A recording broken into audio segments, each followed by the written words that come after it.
Welcome to the all-new Marvel Roundup, the Southgate Media Group's guide to the Marvel Comics of the week. As always, I am Phil Parrish, and joining me is... Charlie Esser! Alright, Charlie, what did you get this week? Oh, what did I get this week? This week, let's open up with the Great Lakes Avengers #2. My son was very excited by this book, because he thought Doorman looked like a black suit Deadpool, so that was always good. Mm-hmm. He was very fascinated by Big Bertha, because she thought, wow, and he said, so she's big and she's strong? It's like, yeah, as she gets bigger, she gets stronger. So we open up, and it's kind of weird because we don't get a direct connection from last week's to this week's. Mm-hmm. And we're opening up with the hipsterization of Detroit, which is something, I knew was occurring even before I left it. But according to this, it's pretty severe. We've got beards and waxed mustaches and girls taking selfies and people with ironic glasses. If you're going to wear nerd glasses, be a nerd. That's my statement, kids.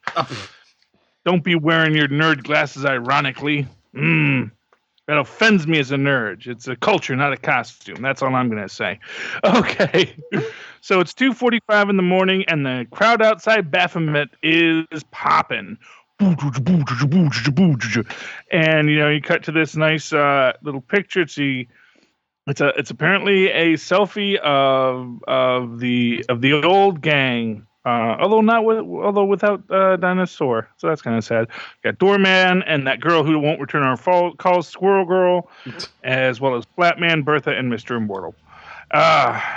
And we see that everyone's sleeping in the new Great Lakes Avengers mansion or warehouse, and you see Bertha wake up from the noise, and she wakes up Val, who is interestingly enough sleeping in the same bed with her. Although, head to feet. And they basically decided they got to go across the street to deal with this loud music. We see all the hipsters hipsterating at them, which is, of course, never fun. They go into the cool bar called Baphomet, and they meet the proprietor, who is a guy with a devil's head. And he describes himself as a superhero, but we also see that he has at his table the two supervillains from the previous episode. See that he has joke cocktails named after the Great Lakes in Avengers, including the Flatman Fruit Cocktail, because he's gay, Big Bursta's Buttered Rum, and Mr. Embarrassment, and basically pushes Bertha too far, and she hulks out on him and pushes him through a wall. Meanwhile, we flash back to the young lady we saw at the beginning of last issue, who was the artist drawing the werewolves, and we see her brother's arm is pink and werewolfed out, and the nurse comes in, and she says, because she comes in and she asks, is everything fine? And she says, yes, everything's fine. Why? He says, because it looks like you're holding your brother's pink werewolf arm under a blanket. Says, worst part is the change knocks the damn IV out. And she goes, you says, what? You think this is my first werewolf? First pink one, maybe. I'll give you that. So glad to know Detroit does have issues with werewolves, as it always has. I tell you, growing up there, werewolves. Yeah, we don't deal with vampires. We got a lot of werewolves, though. Anyway, we see the city councilman talking about how it's not a problem that these quote-unquote villains are destroying these impoverished neighborhoods. Maybe we should... And this is actually one thing I want to say here, because this is actually a real thing in Detroit, this idea that, for years we had this problem. You know Mischief Night, Phil? You ever hear of Mischief Night, the night before Halloween? Oh, yeah. Yeah. Do you know what they do in Detroit on Mischief Night? Didn't they set fires? Yeah, set big old fires to all the abandoned buildings and basically try to burn down the entire city. Which, was a horror and a terror, and gets called out in 8 Mile, if you ever saw that film. A bit, they don't do it on Devil's Night, but they do the whole thing about burning everything down. And Yeah, so this idea of urban renewal through arson is not unheard of in Detroit. So, it may seem weird to see a councilman saying, "Hey, you know, these people burning down the city are actually doing a good thing," but that's actually an attitude that is not uncommon in Detroit. Anyway, we cut to as she's doing this.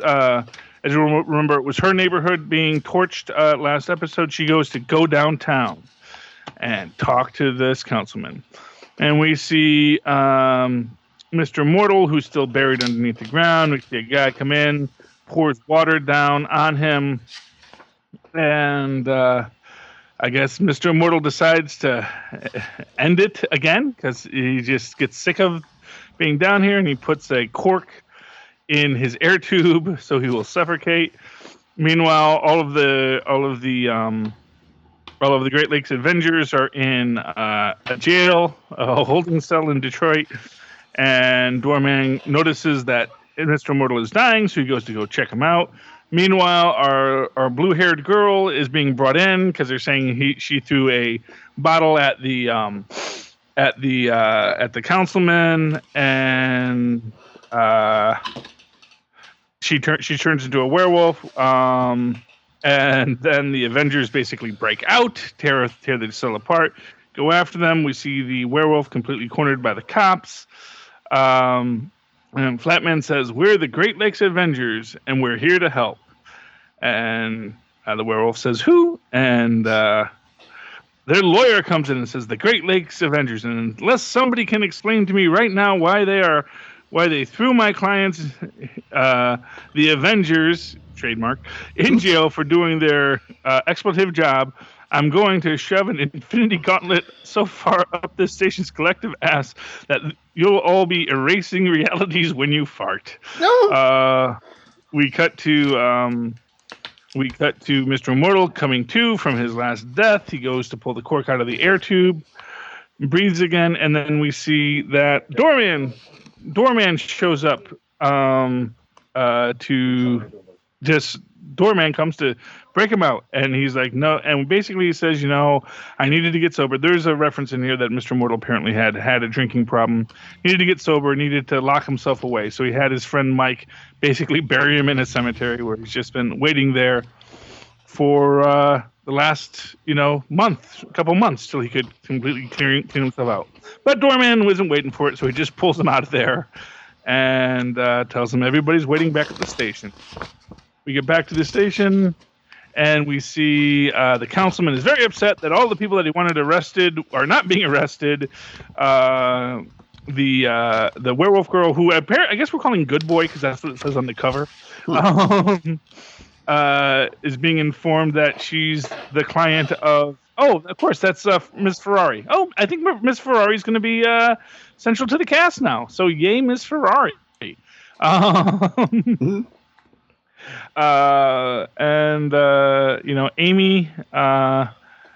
Amy's the legal aid. Gives her the forms for her to sign because she's now officially an Avenger. Because that's just how it works in the Great Lake Avengers. You're a werewolf. You're not a criminal. Good. Guess what? You're an Avenger now. The councilman walks out, and then we realize when he gets into his limo, he is actually the horned monster from the club, Mr. Baphomet. Thumbs up. It's a fun book. The art is so colorful, so bright, so vibrant. Honestly, it goes way too hipstery for the Detroit I grew up in, but not in, but around. But I do get its feel, and like I said, I do know that is a reality of Detroit right now. We are getting hipsterized left and right. So big thumbs up for Great Lakes Avengers. All right, then I will go to Guardians of the Galaxy number 14. Guest starring the Amazing Spider-Man. Parker! I guess it's... Well, I'm guessing this is Central Park it opens up in. I guess this is where Rocket and Groot are living now that they're stuck on Earth. And Rocket's telling Groot, why now we're stuck here. You know the reason why I told you I never wanted to come back here. He's like, Spider-Man. Because of Spider-Man. What kind of name is that anyhow? It's stupid. Uh, and then the rest is kind of a flashback, but they don't say when. I'm assuming it's before Secret Wars because Ben Grimm isn't with the team in this flashback, but Agent Venom is. Uh, Oh, okay, yes. Okay, that yeah. Secret Wars. I thought we were going back to the No. first Secret War. Yeah, no. No, the last one. And in this, in the flashback, the Skrulls, drug and kidnap the Peter Parker Spider-Man. And then they kidnap Peter Parker or they kidnap Spider-Man? They kidnap Spider-Man. Okay. Just keeping it clear. Who's who? Yeah. Because they broadcasted, I'm guessing all over the galaxy because the Guardians are in this intergalactic bar or whatever, and there's like a broadcast that the Skrulls like have a gun to Spider-Man's head, and Flash Thompson's like, who knows Skrull? Translate that. And then one of the aliens tells him, the Skrulls say they want the Guardians, but they figure out pretty quickly they want Agent Venom's symbiote. Ah. And that's why they kidnap Spider-Man, because they want Agent Venom. So they fly off. They want the symbiote. What? So technically, they want the symbiote. They really couldn't care that much about Mr. Thompson. Yes. So they fly off to save Spider-Man because Flash is like, we have to save him, and Star-Lord's like, it's a trap, and Rocket's like, adoy, it's a trap, and Star-Lord says, I'm mad at myself for teaching you adoy, and Rocket says, adoy you are. So they've breached the planet. What? I said, that's wacky. Mm-hmm. So they drop Agent Venom on the planet. He just sees Spider-Man standing there. He's talking to him. He's telling him to take off your mask. But once Spider-Man resists, he picks him up with the symbiote, pulls off his mask, and this Spider-Man is a Skrull. Saw that coming. Yeah. So most of the team jumps out and helps him fight off the Skrulls. Battle. But then Groot breaks into the prison on this planet, and he gets Spider-Man out. And the Guardians basically take out all the Skrulls, or at least their ships and stuff, and their fortress. And then they got the real Spider-Man. They're headed away, and they do scans. He's human, so they know they have the real one. And Rocket wants to take off his mask, and he says, "Take off his mask. I want to smack his stupid face." And Flash is like, "No, let him have his identity." And they're like, "How are you still short, Spider-Man?" Even though he's scanning this human. Flash is like, "I've known him since high school. This is Spider-Man. He's the reason I am who I am." Yeah, but now Flash does not know that Peter's Spider-Man, right? No, but he was like, unless something changed. Yeah, no, he doesn't know. No. The last time I saw those two have a team up during the Superior Spider-Man, that was the case. Which always confused me, because I thought Venom knew Peter Parker's secret identity. And it's like, how did Venom not communicate that to Flash? I don't know. He only communicated it to Eddie Brock, I guess. Everyone else who's had that symbiote, I think the symbiote's kept its mouth shut. Maybe no one ever asked. Maybe he's forgiven Spider-Man.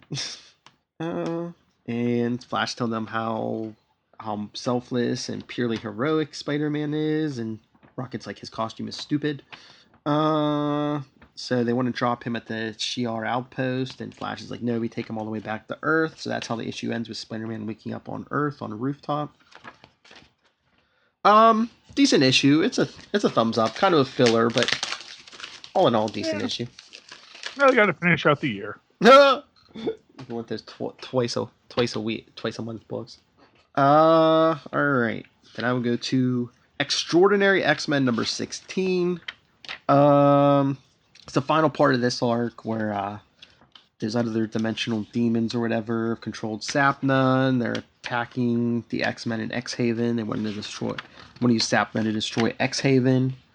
And of course, in the basement, Apocalypse is still screaming about, free me, and I'll turn Colossus back to normal. That's when Storm and Magic come back. Magic can't handle all the mystical energy, so Storm kind of takes it as a lightning rod. Apocalypse keeps screaming, "This is the end. Set me free, and I'll give you Colossus back." Then Storm and Magic arrive with their new friends, and they make a stand. And Storm says, "Get the hell away from my school." Magic takes her soul sword back. And whatever's possessing Sapna tells Magic that they wanted to possess her, but Sapna was a lot easier and a lot weaker to possess. That's how it goes. Yep. I get that low-hanging fruit. And back in the basement, Nightcrawler's telling Forge, "Let Apocalypse go." So he changes because Forge can't find a way to change Colossus back, and Forge is like, "No, we can't do that." And Nightcrawler's like, "This wouldn't be the first time I sold my soul to the." Yeah, this wouldn't be the first time I sold my soul. So the X-Men are fighting outside. So is that a specific reference to him selling his soul, or is that just a turn of phrase? Yeah, I think it's like metaphorical. Okay. Well, I don't know. This is the X-Men. He may have done it before, Yeah, well, he died at one point and he's in the afterlife, so I don't know I don't know. Who knows what he's done? Yeah. So they agree to free Apocalypse. He turns Colossus back to normal. Nightcrawler bamps him out above X-Haven and kind of drops him into some big swirly vortex. Because that's not going to come back and bite them in the butt. No, well, it's always that plan is, Well, we'll get to that when we get to the Totally Awesome Hulk, Yes. So Magic has no choice. She has to kill Sapna with her soul sword. That stops the attack. And Storm is saying afterwards, "We lost it's a matter of time before we lost somebody, but not one of our youngest. We have failed. X-Haven is a failure. We told these young mutants we'd protect them." And she says, "We need to make a change. We can't go on like this." And Old Man Logan's like, "What are you talking about?" And she says, "We can't stay here. Not after this. Not if we expect to safely harbor any more mutants." And Jean's like, "What about the Terrigen Mist?" Storm says, "We've hidden for too long. It's time we face things. It's time we reclaimed our place in the world one way or another." Then you get the reunion of Nightcrawler and Colossus, and the issue ends with Magic being all, depressed, and she hears a voice from her swords say, "Ileana," and she says, "Sapna?" So I'm guessing Sapna's soul was stuck in the soul sword. Yeah, well, that's how it goes, Yeah. But good issue. Soul in the soul. Thumbs up. Yay, team. Okay, so that'll bring me to my next book, which I'm going to go with New Avengers number 18. The last New Avengers adventure ever. Bum, bum, bum. Actually, it doesn't say that anywhere, but you can guess. So we open up with Songbird, as predicted by Ulysses, giving the eulogy to Roberto Costa. We see that in the funeral office. We have all of the New Mutants. We have Squirrel Girl, Nancy Whitehead, Chipmunk Hunk, and Koi Boy. We have all the aims. We see that champagne bots, grief circuits are activate. No champagne today. Songbird basically says that he can't. That basically Roberto was the greatest supervillain ever. He never. He broke the laws, but he always tried to do good, and he just came natural to this. He says it can't. Insanely convoluted schemes involving secret hideouts, giant robots, and false faces came naturally to him. Maybe it was some secondary mutation kicking in, or maybe he was just a gifted youngster. It's very cute. And then, of course, everything goes and turns gray. And in walks Forsen and Rapacini, who have used pinpoint Von Doom radiation projector to freeze everyone in time. And they make the point that, that since they were outside before they triggered the time field, that their personal time wars continue while everyone else is frozen. And they said, Monica asks if there was a way to shield from Von Dude radiation. He says, "Oh, so all they would need to do is build an airtight box lined with secondary adamantium, and then climb inside it." And he goes, "Oh no, oh yes, I thought of it, and I just had to try it. After all, you only live twice." And out pops DaCosta with a breathing apparatus with his ray gun. And, of course, he shoots at Monica and Forsen. He disables the time manipulating device, which allows everybody else to start moving again. And at the funeral, basically, we get this great big throwdown.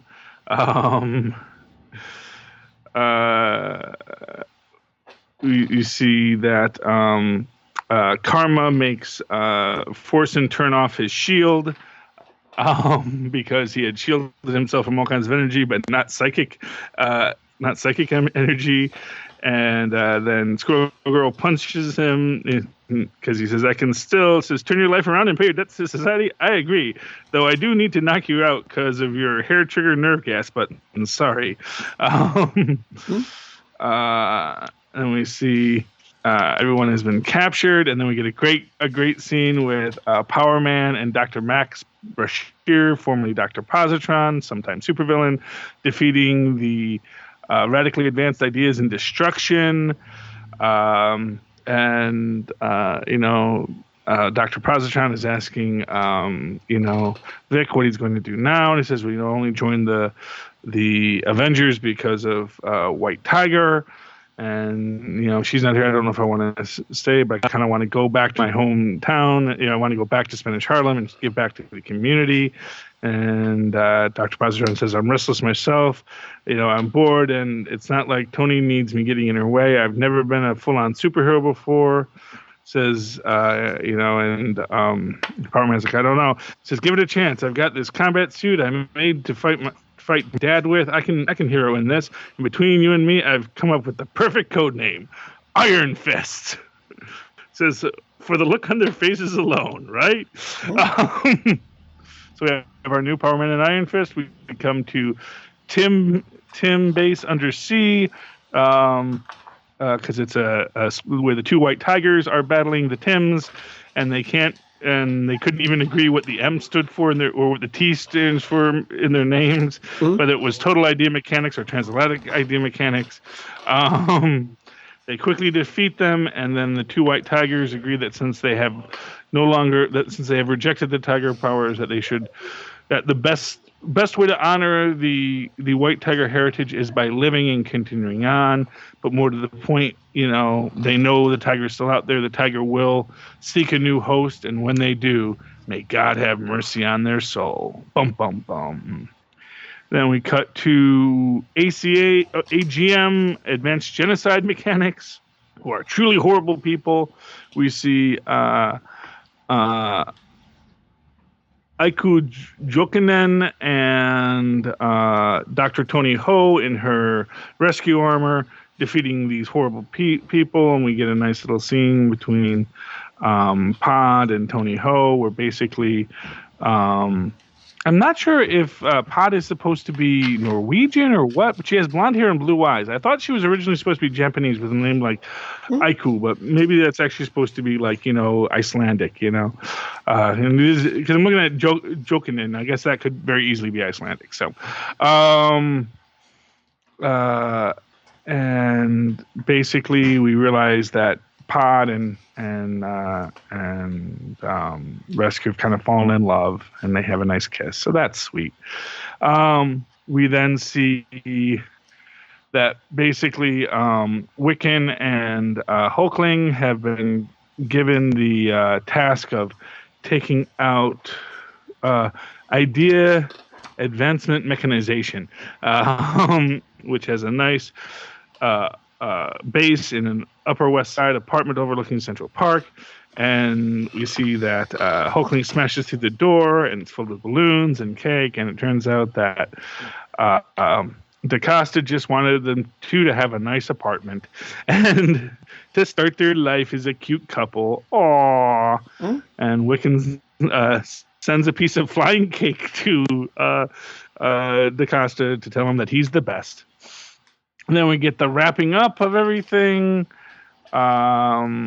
We get Songbird saying, she needs to step aside from teams, and DaCosta says, that's fine, totally understand. Go hang out on the beach and catch up with old friends, which we'll talk about later.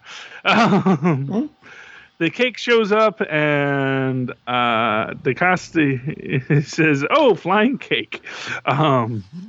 AIM is undergoing a merger. Think Q Branch meets the Impossible Mission Force.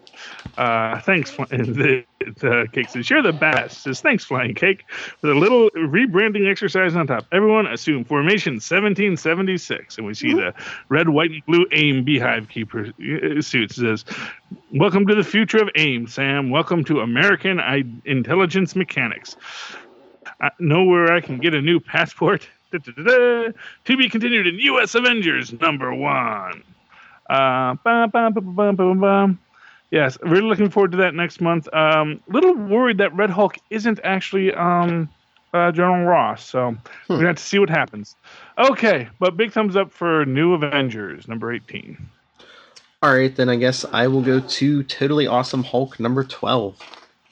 Oh, boy. It opens up in the Mojave Desert 3 months ago, where Amadeus and Bruce Banner were having a talk, and Amadeus is all worried because he says Bruce was telling him he might find out stuff about himself he doesn't like, and Bruce is again telling him he'll be fine. He's like, Banner says, my sin has always been anger. That's how I reacted to trauma and isolation, but you're built a little different. He says, when bad things happen to you, you get angry or sad like everyone else. But better or worse, you draw your strength from something else altogether. Pride. Which wasn't helping him now in the prison in Austin, Texas. Yeah. Yeah, so he's like, help. Amadeus is like, help. And his sister's like, oh, now you want help? After I told you the monster feeds on your emotions, and you just kept wailing away, making it stronger. She got a point. Yep. So T'Challa shows up, and he says, he's asking T'Challa for help, and he's like, is this some kind of trick so you can get the Barton? And Amadeus changes back, and he says, no, it's not. And then he gets shot by S.H.I.E.L.D. agent Jake O with some kind of energy device. Yeah. And T'Challa's like, why'd you do that? And Jake's like, he's out of control. Let's stick to the plan and send him to the negative zone. And Maddie's like, no, we don't have time for this. We have to find this woman's baby. He's just 2 years old, and T'Challa leans down and tells the woman, daughter, my name is T'Challa, and I promise you, we will bring back your son. So they decide to team up. T'Challa's looking for dimensional rifts, and Maddie's like, he didn't teleport, he just changed sizes.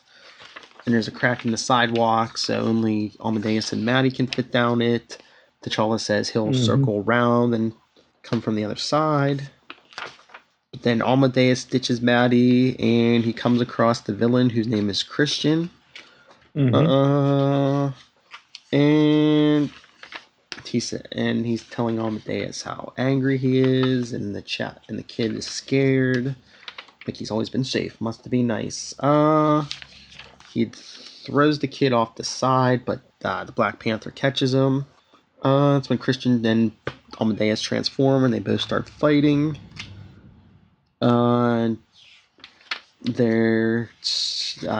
is starting up the machine, so the plan is to teleport Christian to the negative zone, but Maddie says Amadeus is too close. And Amadeus says, shut up and let them do it. Until Maddie comes down, she starts shooting Christian, and I guess she's like, hey, dirtbag, you got one thing wrong. In our family, Amadeus is the mild-mannered one, and she starts shooting the creature, which I guess knocks him out of range, so they can teleport him to the negative zone. Well, it makes it so he turns and attacks her. Yeah. And then in the process of attacking, they transport him to the negative zone. And can I just say for a moment, people live in the negative zone? I know, that's what I was going to say. They're just like dumping their trash in the negative zone. Yeah, it's like, I know it's got Annihilus and Blast Stars there, but they're actually just, guys that are being, already attacked and oppressed by Annihilus and Blastar, and you're going to throw in, have another monster. It's like, really? Keep your own dang monsters, people. Because not even like they're like putting him in like, the 42 prison in the negative zone, which, that you could understand. It's like, well, put them in the 42 prison. They're stuck there, and even if they get out of there, they can't get back without having to go through an improved dimensional rift. But this is just nope, just drop them. No. And for what it's worth, dropping the Hulk in the negative zone, okay, he is Amadeus. Yeah, maybe he's going to get mad at all this stuff, but he still has some semblance of humanity to him, and maybe being just away from everything might give him that peace. And if nothing else, there's a lot of monsters to fight there. Yeah, but like in the beginning of this book, T'Challa and Tony Stark were about to drop the Bruce Banner Hulk into the negative zone when he was on the verge of like a nuclear meltdown. Yeah. But again, again, it's a Hulk who is at his base a heroic character. This is a guy who is not only just a straight up villain, but like the worst qualities of a villain. This is, a freaking Hannibal Lecter serial killer villain. And I just send him to the negative zone. That's fine. So then Amadeus tells Maddie she was amazing, and she's like, bye. And he's like, what? And she's like, she says, you keep saying you're learning, but you keep getting just a little better, then you fall back. I'm not doing this anymore. I'm not going to enable you to make it possible for you to lose it when it really matters and really hurts someone. She's got a point. So basically she says she's done. Amadeus should never have become the Hulk.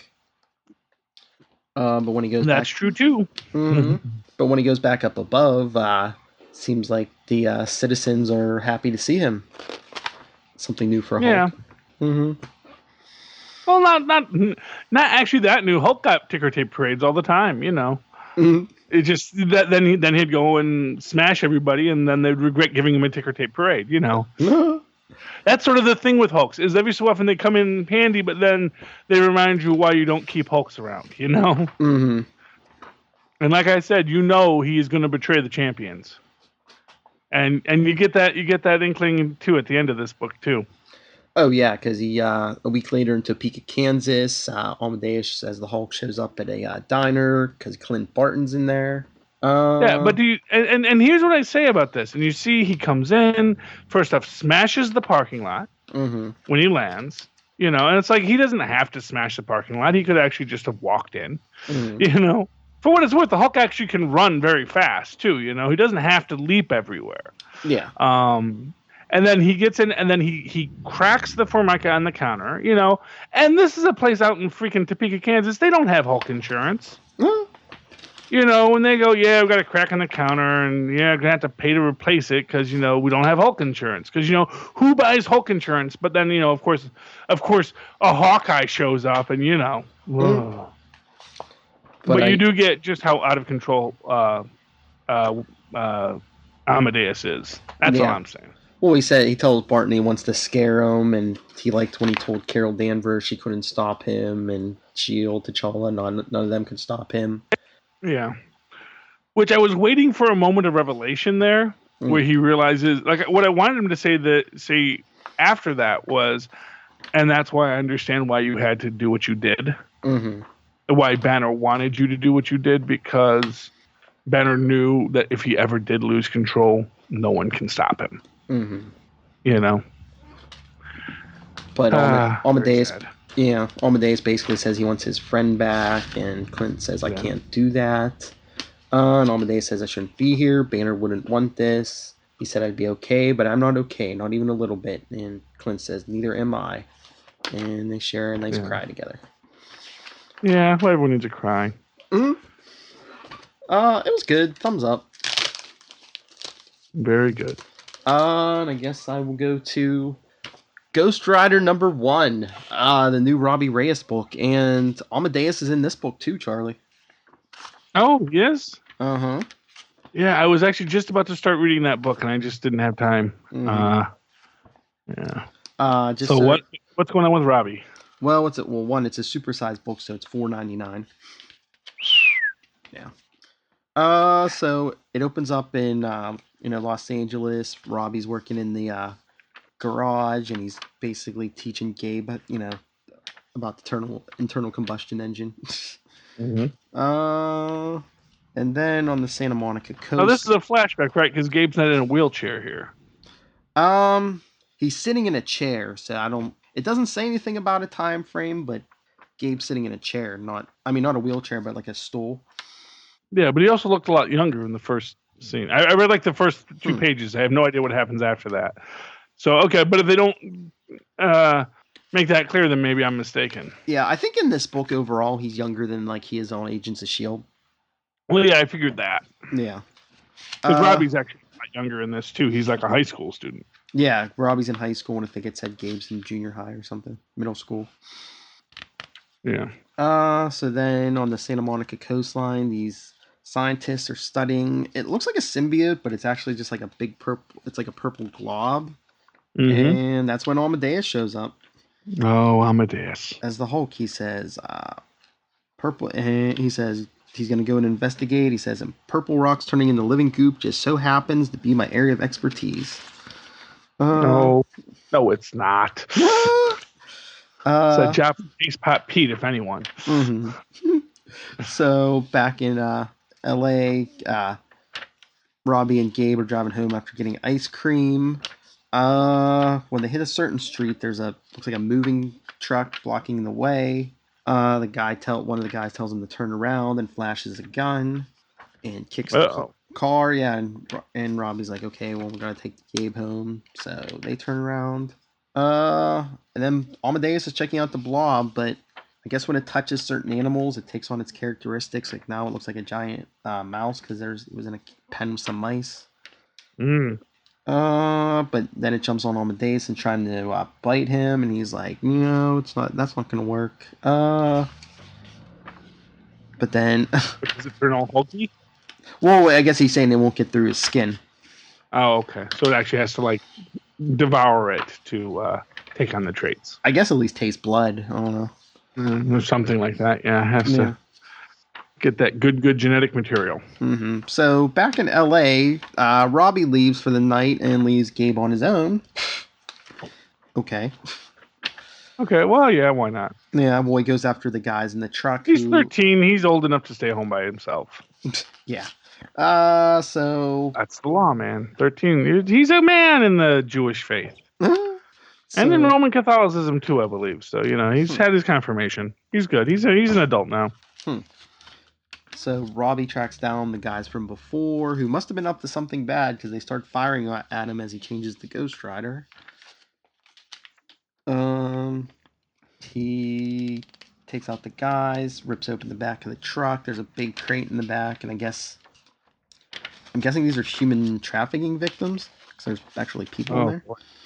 Yeah, they do that a lot now. On all this human trafficking. Well, they say that's like one of the most profitable crimes now. Yes, I have heard that. It is a very big business. So back at Santa Monica, Amadeus is trying to corral the purple thing. He sticks his tongue out at it, and that's when it bites his tongue, Charlie, which I guess was in the... Uh-oh. Yeah, tongue is a weaker spot. Yep. So the thing gets a power upgrade. Him and Amadeus are fighting. Amadeus seems to have him pinned until it starts burrowing underground and gets away. Oh, boy. And then back in L.A. the next day, I guess, Robbie and Gabe were having lunch at a taco truck. Basically flirting with some cute girls, but then they leave, and that's when we see the purple blob in the sewer. But Robbie doesn't see it. Guess who else is eating lunch there and sees it, Charlie? Amadeus? No. All new Wolverine and Gabby. Oh! What are they doing in LA? Don't they live in New York? Yeah. Okay. They haven't said yet, but so that's the end. We'll find out soon enough. That's the end of the first one. The second backup story is Robbie's working in the garage one day. He gets a visit from Rhonda Rubens, fitness guru and personal trainer to the stars. Oh my. And everyone else is all like, "Oh, look, it's her," and as she's leaving, I don't know why she's there. Oh, her car was getting worked on. But she sees Robbie's car outside, and she's all impressed. And it is a nice car. And she takes off, but she comes back later. I don't know. She comes back in some looks like a dog mask and like some kind of like leopard print outfit or something.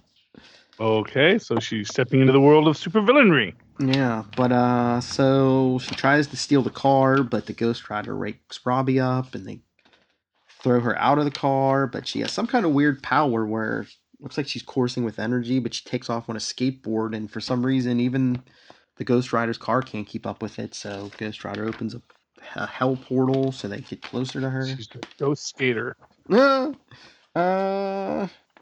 So she's shooting at the Ghost Rider. She gets away, and that's like the end of this. That's like the end of the story. I don't think Robbie figured out it was her, but I don't think she figured out it was the Ghost Rider either. But just them at their separate residences at the end. But it has a weird little story. But I mean, overall, it was a thumbs up. Yay! Sounds good. Okay, my last book of my own. Is this my pick of the week? It's a little hard. Honestly, it was kind of a slow week. I kind of felt. I mean, it was between the 4 books. I mean, it was just good, but you know what? Yeah, I'm gonna call Ms. Marvel my pick. It's a good book. Okay, so here's what I like about Ms. Marvel's book. So we're gonna open up and we see everyone's very sad because Bruno's gone. We see that Mike is just crying her eyes out, and Kamala's all sad looking at the desk, and Zoe is all goo eyes at Nakia, which Kamala still does not know what that's all about. Because, of course, she doesn't know if Nakia's into Zoe or it's just totally one-sided, but Zoe is totally macking on Nakia. We see that someone has been brought in who is Gabriel Hellman to their class. He's been assigned to sit in Bruno's desk because apparently overnight all the districts in Jersey City have been realigned. Bum, bum, bum. Something's up. We see Ms. Marvel embiggened on top of a Jersey City transit bus. Because apparently, hey, she's a superhero. She don't pay fares, Really? Okay. So she hops off at City Hall. Nice drawing of City Hall. It actually does look a lot like that. I walk past City Hall every day on my way home from work. So, and she realizes that she doesn't know what she's going to say when she goes into the mayor's office. Like, "Hi, Mr. Mayor. I'm your friendly neighborhood vigilante." But anyway, he goes in and he's like, "Ms. Marvel from the news? Ms. Marvel, the superhero?" And he goes, "Yep, that's me." He says, "Wow, you're a lot shorter than you seem on TV." He says, "I'm going to try not to be offended by that." He says, "Sorry, weird day, social filters malfunction. What can I do for you?" We hear she's hearing about the redistricting.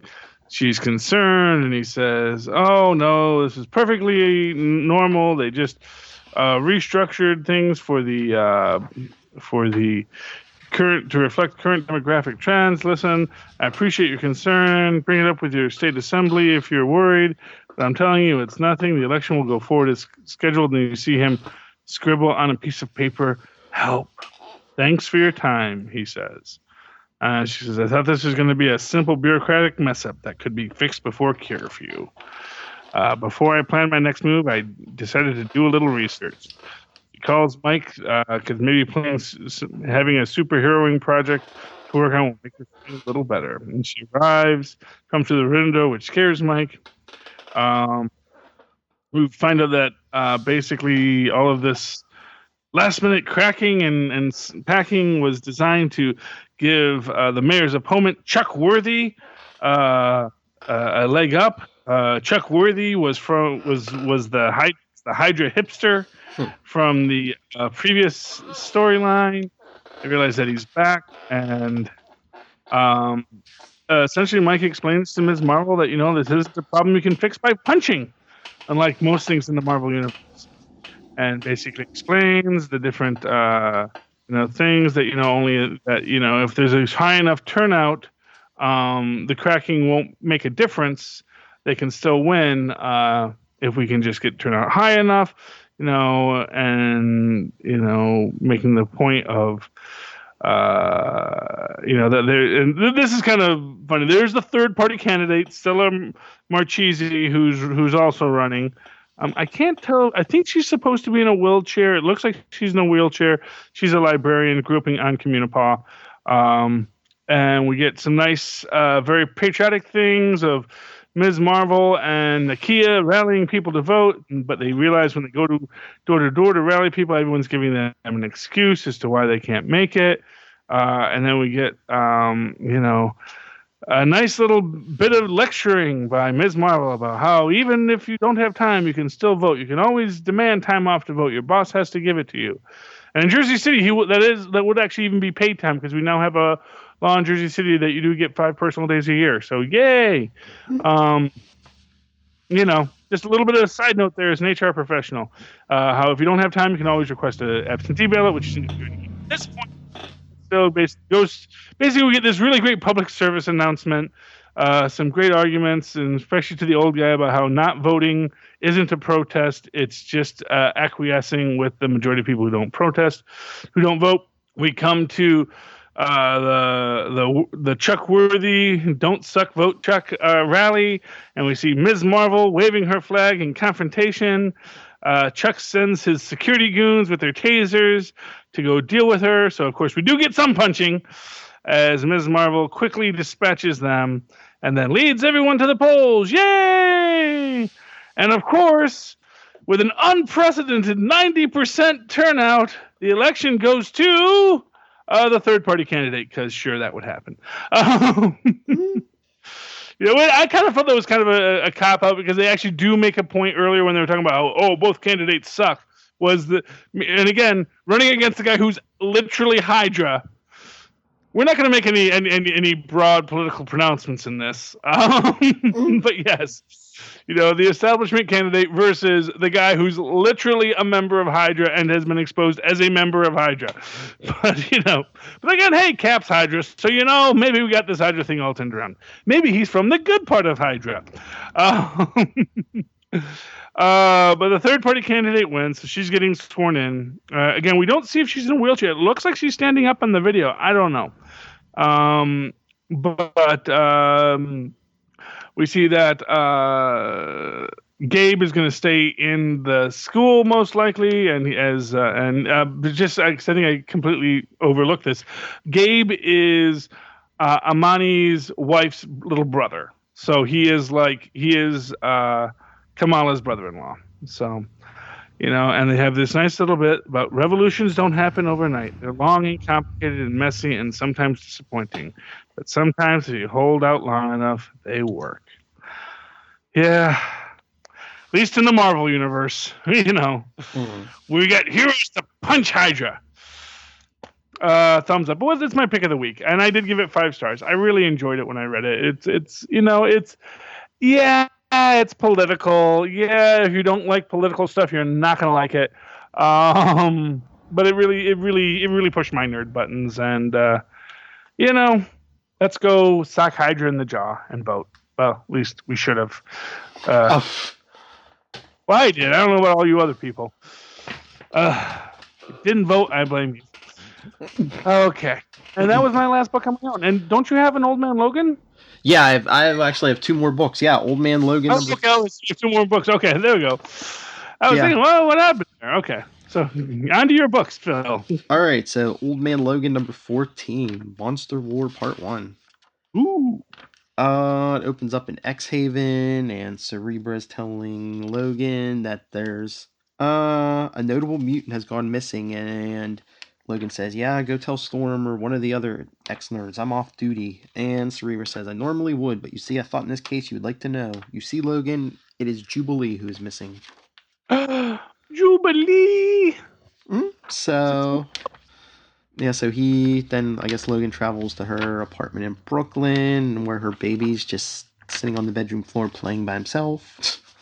The last X-Men he killed. Although, was she a vampire in that universe? I don't know. That's crazy. Yeah. I don't think she was supposed to be, but now we're going to have to see if she... We'll see what Logan realizes when he finds this out. Okay. Moving right along. So he gives the baby to Cerebra, says take take care of him, and then he tells Cerebra to teleport him to where Jubilee is. He shows up. He says Romania. So he's trudging through the woods, and he finds blood. He says, "Not Jubilees, ain't even human." And that's where he gets attacked by Man Thing, Charlie. Oh, Man Thing. Mm-hmm. And Is Man Thing talking now? he didn't talk in this. Okay, yeah. I remember at the end of the Thunderbolts, he actually had gained the ability to speak because he had evolved as the Nexus of Realities. So that was cute. So then Wolverine gets attacked by Hitmonkey and the werewolf. Oh, it's the Howling Commandos. Yep, they say, "Whoa, hold on, Howling Commandos. Come on, it's just that old Wolverine guy." And Old Man Logan says, "The only reason you all ain't dismembered already is those shield uniforms." He's like, "So start talking or start slicing and keep the damn monkey away from me." Love Hitmonkey. Oh, is Zombie Sitwell there? I don't see him. Oh, okay. So he didn't make this. He didn't go on this adventure. No. Who was that? Amphibian. Our old friend Teen Abomination's on the team. Oh, cool. Teen Abomination. I love him. They say they're looking for their teammate Vampire by Night. She went missing 3 days ago. We tracked her here, and the werewolf's like, "Sorry, we thought you were one of them." And Teen Abomination's like, "So where are the other X-Men?" And a woman, I don't recognize her, she goes, "Yeah, the young ones." And he says, "They ain't coming. You got a problem with that?" So Logan says, "Good, you know who the hostiles are." And the werewolf says, "Well, it seems we're at war." And Logan's like, War with who?" And they're like, "With him, with Dracula. And all his vampires." Draculas. They say they've been doing recon for a day and a half. They ask him why he's there. He said Jubilee's there. So he says, "Let's go get our friends back from that castle." And there's like, "You just want to go head on with Dracula?" And he says, "No, you're all going to take him head on, and I'm going to sneak in the back door and do the real work." Mm-hmm. He says, "Unless you have a better idea, but you guys have been lurking in the woods for the last day and a half, so I'm guessing you don't." And the werewolf says, "I thought I was in charge." And Logan says, "Thought wrong, and one more thing. Next one of you freaks calls me Old Wolverine, loses an arm." That's Jack Russell, Werewolf by Night? I'm assuming. They never call... I don't know if they ever call him by name, but I'm assuming. Yeah. I'm pretty sure he's one of the Howlers. Yeah, that's probably him. So the Howling Commandos start attacking like the guards outside the castle until their teammate comes out. And Vampire by Night, she says, "Kill them, they are nothing." And they said, "Kill us, we came to save you, Vampire by Night." So then they show Old Man Logan breaking in, it looks like through the sewer, climbing some steps. He sees Wolverine. Or no, Old Man Logan sees Jubilee, and she says, "You have to help me." And he says, "I got you, kid. It's going to be okay. Let's get out of here." And she says, "Here to save me, so noble, just like you said, master." You hear her voice say, "Did you really think you could surprise me, little Canadian?" And that's when the issue ends with Dracula taking a bite on Logan's neck. Oh boy, is this where he becomes king of the vampires? Oh, he's that healing factor. I mean, it's slower, but that healing factor is going to clean that up. I don't know. It didn't end that what if. Yeah, I know. But I mean, back in the day, I mean, when it was regular Wolverine, he got infected by like a brood queen who like laid eggs in him, which usually kills everyone else. But his healing factor like killed all that off. Well, he had come back from one cell in the past. Yeah, it's whatever the writer wants to do, Charlie. Yeah, he's magical. Well, that is because he is empowered by the living force of the elder goddess Gaia. Mm-hmm. You may find in future, in at some point in the future, that he is actually Thor's secret brother. Because he is also the child of Gaia. See that, people? You get this for free. Oh yeah, man. All right, then I guess I'll go to my last book on my own, Deadpool Back in Black #4. Yay! Back to the 80s.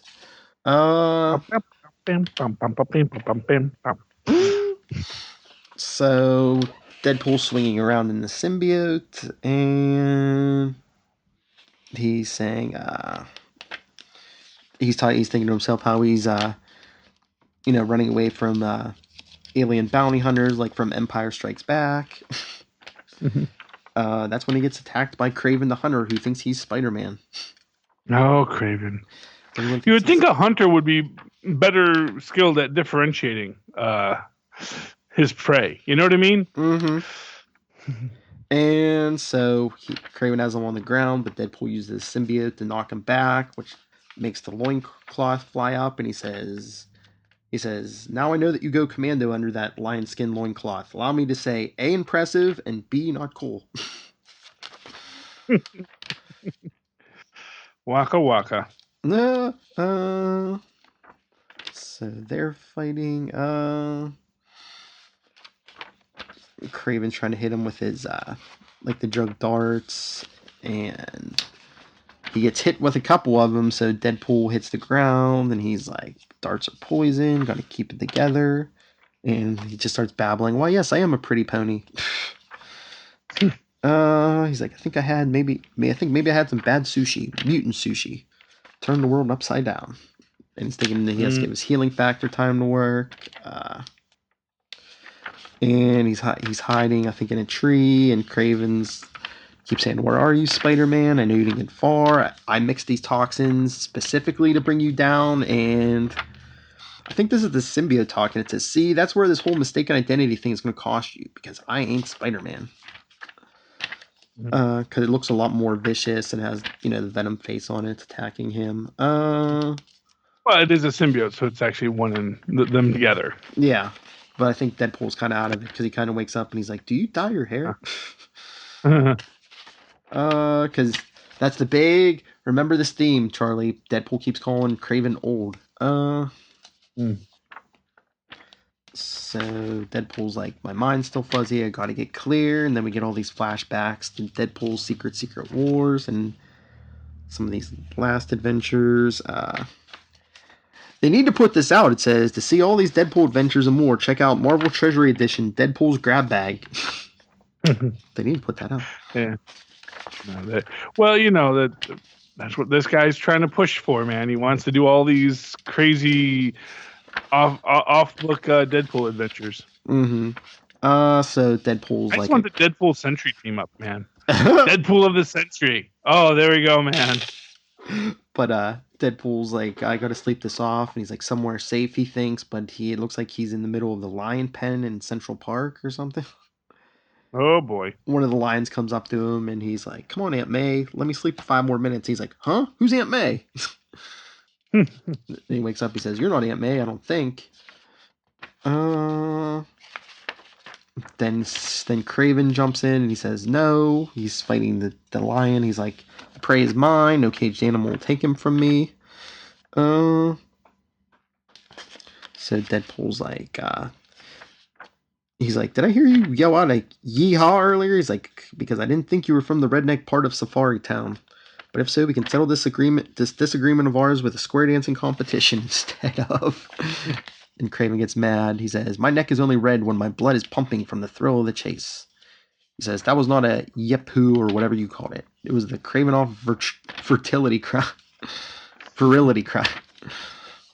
Oh, those Kravenoffs. So Deadpool, the symbiote slides off Deadpool's face, and he's like, "You got the wrong guy." He's like, "It's an easy mistake to make. I mean, you're no spring chicken, and I guess Spider-Man is awesome and all, but..." And the symbiote doesn't like that. It starts saying, "No, not Spider-Man, not awesome. A monster turned his back on me, brought me here, abandoned me."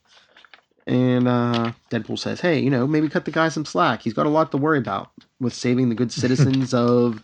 And the symbiote's like, "No, you don't say that. We are one. We both hate him together." And Deadpool's like, "You were trying to control him. Right this second, I can see where he might not like that." And the symbiote's like, "I helped him. I saved him. He left me to die. Left me to be hunted."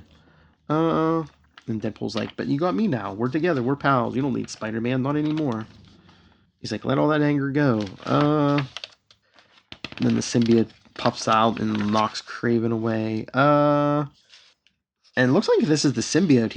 It's telling Craven, you want to hunt the spider, old man. You want to prove you're better than him. Get to it. You ain't got much time left. I can tell. I can smell it on you. All those roots and berries you like to keep your old heart pumping, your muscles working, ain't gonna be enough much longer. They're like, the symbiote says, go finish him quick. The darts and the knives. You want to kill Spider-Man? Do something he won't expect. Next time, try a gun. So the symbiote just gave him the idea for Craven's last time. Yeah, so that's the idea. So Craven's like, yes, yes. He's like, the spear took the form of the spider shape. Tell me what I must do. So I guess next morning, Deadpool wakes up on a rooftop covered in pigeons. Well, hopefully just pigeons. And he's like, I had the craziest dream that we were arguing over Spider-Man. It's like, I think these darts gave me nightmares. I don't really remember the last few minutes of the night, but hopefully we've seen the last of Craven and his. And he pulls out a dart. He says, Venom? Bum, bum, bum. And the last page So that's the end of Back in Black? No, there's one more issue, because the aliens who are hunting the symbiote say they think they found their target. They're like, the Earthlings call him Spider-Man. Bum, bum, bum. So I don't know if we're going to get an appearance by Spider-Man, but good book. Thumbs up. Yay, thumbs up. Okay, and that brings us to our last book this week, the one you and I both did together. Yes, Thunderbolts. My pick of the week, Thunderbolts number 7. Ooh. It says number 1 in the corner. No, they almost say that these days. Yeah. Number 1, because we'll just put a 1 on it. Maybe you'll buy it. What the heck? There's seven issues into the story. You want to do this since it's your pick, or do you want me to do it? You can do it. I had more books than you. Oh, okay. That's awfully nice here. I like this little opening bit where you have all the Thunderbolts there, and you have like the red and the orange, and then you have a little blue Kobik over in the corner. Yeah.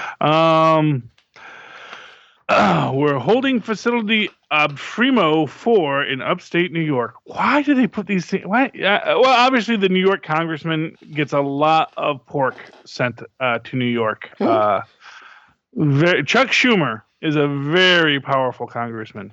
Gets all the best shield prisons put there.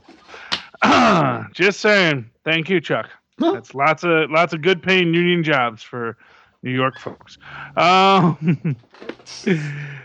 We see Maria Hill coming in, basically going through all the security things, confirm she's not an LMD, confirm she's not this, that. She goes to see Bucky Barnes, who, here's a weird question. Why don't they detach his robotic arm when they take him prisoner? I don't know. Would it be like catastrophic to his health or whatever? I don't think so. Well, maybe maybe they don't. I mean, maybe they haven't had time yet. That was actually one good thing in the Civil War movie, was they actually do take off his arm before they put him into the cold sleep. Because probably if you do wake up again, it'd be better if you don't have a super strong robot arm too. Unless they just hit it with like unless they hit it with like an EMP or something. Yeah, they must have just brought him here because I mean, really, there's no bathroom here. He's still in full uniform. He's got the shackles around his neck, and that's actually a stress position. They must be trying to torture him. I don't know. But Maria asks him, where's Kobik? Of course, not gonna talk. And we actually see where Kobik is up in I think they're in Antarctica at their little shield base, and we see that Fixer has created a whole, that basically when he wiped S.H.I.E.L.D. of all of their records, he also put in a great virus that feeds them all their data, though maybe not all their data, as we'll see later. Everyone's like everyone's talking about whether or not we go. Atlas is like, doesn't get why Bucky go off on his own, and Carla's like, I don't care, and Kobik says, you guys suck. It doesn't matter why we got to get him back, and Mach 10 is like, there, slow down, kiddo, we're gonna get him back, but she's like, I want to go, I want to use my super amazing powers to just, of course, really within that whole thing, couldn't she just like teleport him there, like zip, zip, Well, like Fixer said, it's a bad idea. If she does that, they're gonna track her. Yeah, I mean, yeah, I get that too, but it's like she doesn't have to go there and blow up the place. It's like you can be subtle, magical. Well, she's 4 years old, Charlie. Yeah, I know. Anyway, and I did not know that. Well, we'll get to that later. But they realize they need to call up someone who can help them. And of course, they call the only Avenger they know, Songbird, who is relaxing on the beach. Former Melissa Gold, former criminal, former SHIELD agent, former AIM agent, former Avenger, former Thunderbolt. We see that Maria is back in her office with her #1 SHIELD agent coffee mug. I don't know. Here's what's weird on that. She must have stolen that from someone there. That because I doubt she brought her own coffee mug everywhere she goes as a #1. So someone has one there. It says #1 SHIELD agent, and Maria Hill, just to be petty, took their coffee mug as she's sitting at their desk drinking their coffee in their mug. Says, "Who's the #1 SHIELD agent?" Oh, I think that's me. And well, we find out that Steve is there. Maria's like, how long did you think you could keep this secret? It says longer than this. I'd ask how, but how you found out? But clearly, some of us are privy to insider information from Commander Carter.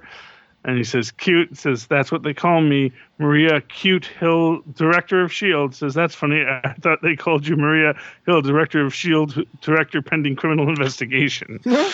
And basically, he goes to Bucky. He says, "Talk to me."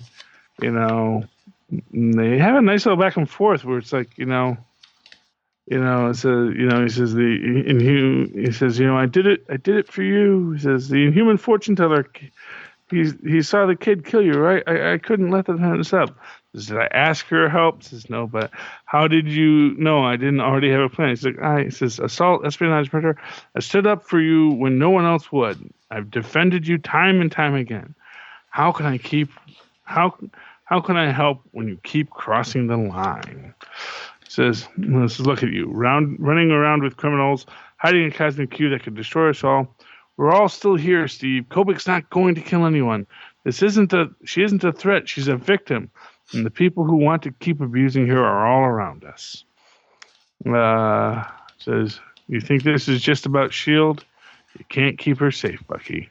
Hey, at least I'm trying. She gave you your life back, Steve. She gave you a future." Says, "You don't think I know that?" Which, yeah, I know, ironic. We're all sitting there going, you don't know. You don't know the half of it. We can't trust SHIELD or the government with this kind of power. I know how this goes. All they see is a weapon. You have, and of course, again, irony. You haven't been manipulated like that. You haven't done the things I've done. All for the twisted idea of a greater good. Says, "Okay, then forget about SHIELD. Do you trust me?" Bum, bum, bum. And we know that's going to come back. Oh, yeah. So we get Mach 10 and Songbird flying in. They join the crew. We find apparently Carla cannot phase anymore.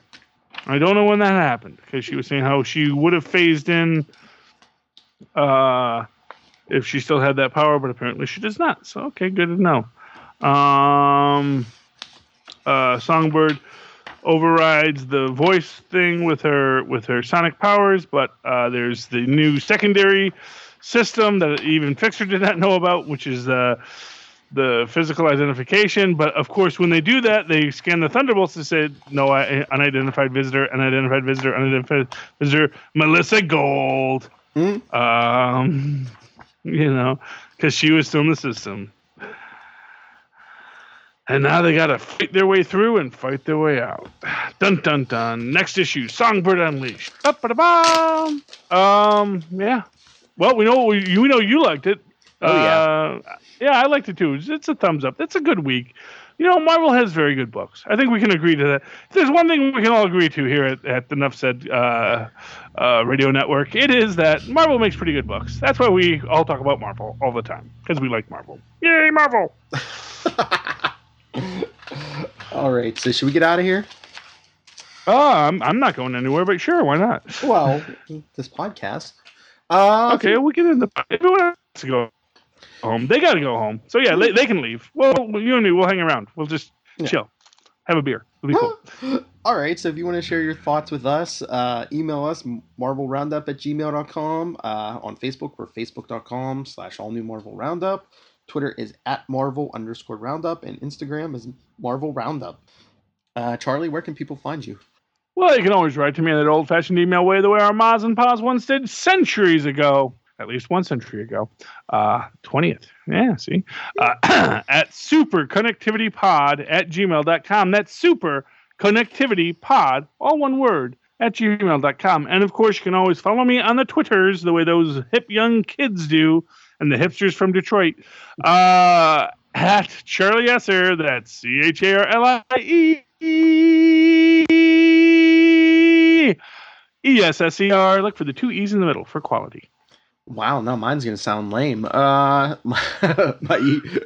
email is nightwingpdp@gmail.com. On Twitter, I am @nightwingpdp. And coming soon, keep an eye out on this feed and the Legends of DC feed for my 2-part interview with Mr. Mark Waid. Ooh, 2 parts. Yes, that DC part and a Marvel part. So if you want the whole conversation, you got to get 2 podcasts. Ooh, like these comic book crossovers. All right. Yep. All right, that's it. I wonder if next week will be a bigger week. Probably. No, not for me. I only got 3 next week. Wow, nice. All right, I'll have to look at the list. Yeah. All right, everyone. Come back next week. Or just stay here and hang out like Bucky is, even though he's not too comfortable. But do whatever you want. Good night. Good night.